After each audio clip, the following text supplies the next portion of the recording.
जरा याद कीजिए, जब इंडिया गठबंधन अस्तित्व में भी नहीं था तो नीतीश कुमार ही थे जो घूम घूम कर एंटी बीजेपी मोर्चा बनाने की कोशिशों में लगे थे। अप्रैल के महीने में वह ममता बनर्जी से मिलने कोलकाता पहुंच गए। मीडिया के सामने आए तो संदेश दिया कि हम साथ में लड़ेंगे, ये तय है। ममता ने कहा था कि बीजेपी को जीरो करना है। जैसे ही नीतीश को मौका मिला, पटना से फ्लाइट पकड़कर दिल्ली आए और सीएम अरविंद केजरीवाल से मंत्रणा की। बताते हैं कि तेलंगाना के तत्कालीन सीएम केसीआर से भी उनकी गंभीर चर्चा हुई थी, पर बात नहीं बनी। इस तरह से देखें तो विपक्षी एकता का बीज नीतीश बाबू ने ही बोया था। उनके कारण ही विपक्षी दलों को लगा कि मिलकर भाजपा को चुनौती दी जा सकती है, क्योंकि कांग्रेस के साथ आने को पार्टियां राजी नहीं थीं। उन्होंने ही कांग्रेस से हाथ मिलाने के लिए ममता को राजी किया। वह खुद को पीएम की रेस में भले न बता रही हो, पर 19 दिसंबर के दिल्ली बैठक से ठीक पहले पटना में लगे पोस्टर उनके मन की बात कह रहे थे। हालांकि ममता ने ऐन वक्त पर खरगे का नाम ले लिया। ठीक बगल में नीतीश कुमार बैठे थे और वह खामोश देखते रहे। जी हां, कल ममता बनर्जी और अरविंद केजरीवाल दोनों ने गठबंधन की तरफ से कांग्रेस अध्यक्ष मल्लिकार्जुन खरगे का नाम प्रधानमंत्री पद के लिए आगे बढ़ा दिया। हालांकि खरगे ने प्रस्ताव को ठुकराते हुए कहा कि पीएम पर फैसला चुनाव में जीत के बाद होगा।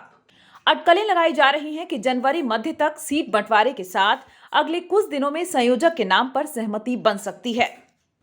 सवाल यह है कि क्या अब नीतीश कुमार संयोजक भी बन पाएंगे?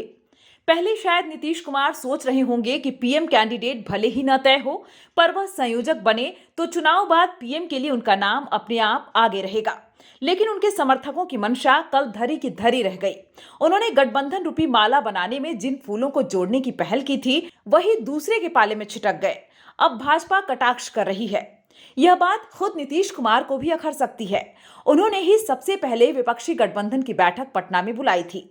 उसी समय से बिहार की राजनीति में यह चर्चा जोर पकड़ने लगी थी कि नीतीश बाबू अब केंद्रीय राजनीति में जाने के मूड में हैं और तेजस्वी को सीएम पद मिल सकता है। गाहे बगाहे, कभी फूलपुर तो कभी नालंदा, और पिछले दिनों बनारस से नीतीश के लोकसभा चुनाव लड़ने की चर्चा शुरू हो जाती।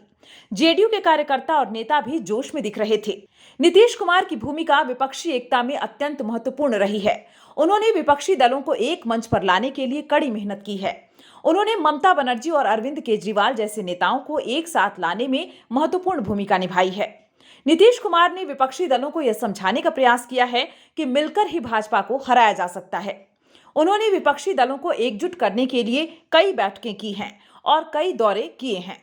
हालांकि नीतीश कुमार के सामने कुछ चुनौतियां भी हैं। एक चुनौती यह है कि विपक्षी दलों के बीच मतभेद अभी भी हैं। दूसरी चुनौती यह है कि विपक्षी दलों को यह साबित करना होगा कि वे मिलकर चुनाव जीत सकते हैं। यदि नीतीश कुमार इन चुनौतियों को पार कर सकते हैं तो वह विपक्षी एकता के सूत्रधार के रूप में इतिहास में अपना नाम लिखा जाएंगे।